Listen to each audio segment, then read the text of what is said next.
By 2028, 1 in 4 of the resumes crossing your desk could be completely fabricated by AI.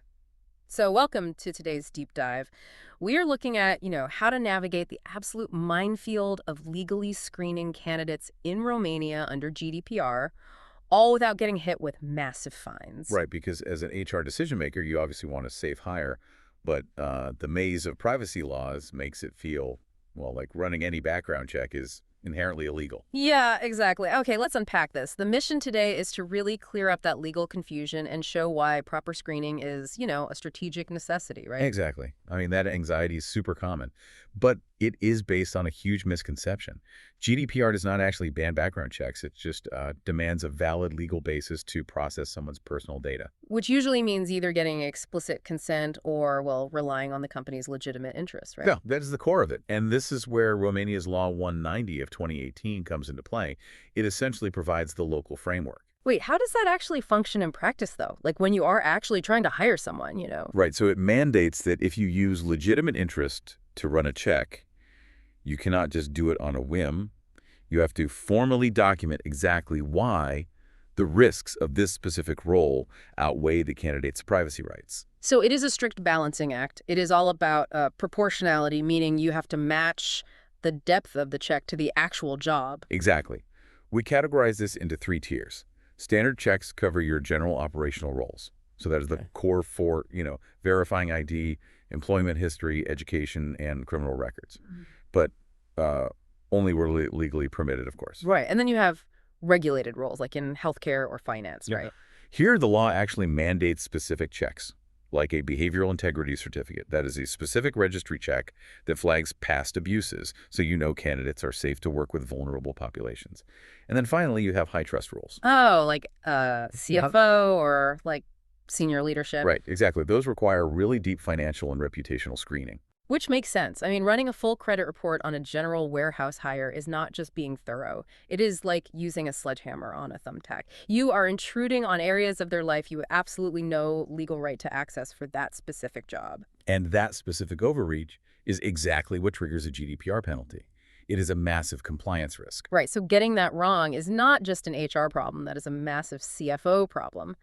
But let me push back a bit here. Building these specific, proportionate screening packages for every single role takes serious effort. Are candidates really lying enough to justify all this? Well, the data shows that around 60% of hiring managers catch applicants lying about their background. 60%. And a single bad hire costs between 30 to 50% of their annual salary in lost productivity. Wow, 30 to 50%. That is brutal. Yeah. But what is fascinating here is that the real threat isn't just someone padding their GPA anymore. It is AI. Gartner projects that 25% of candidate profiles could be fraudulent by 2028. Right, going back to that stat from the start, how are synthetic identities bypassing standard screening? I mean, we are seeing fake university diplomas generated in seconds, fake LinkedIn profiles with AI-generated colleagues endorsing them, even real-time voice and video changers during remote interviews. It basically turns hiring from an interviewing challenge into a strict verification problem. But if we are forced to implement these AI-proof verification layers, won't that added friction just, cause the best candidates to abandon the application completely? That is definitely the risk. I mean, right now, 38% of employers lose talent simply because of a clunky, intimidating background check experience.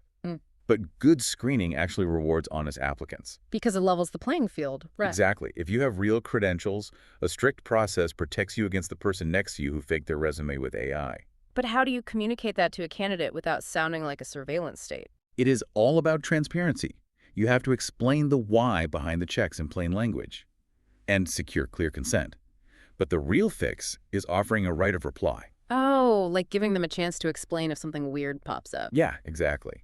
You tell candidates up front that if a flag comes up, they will have the chance to provide context before any hiring decision is made. I love that. It turns a background check into a positive first impression of your company culture. It shows you value fairness. Absolutely. Proportional, transparent screening is a legally sound tool.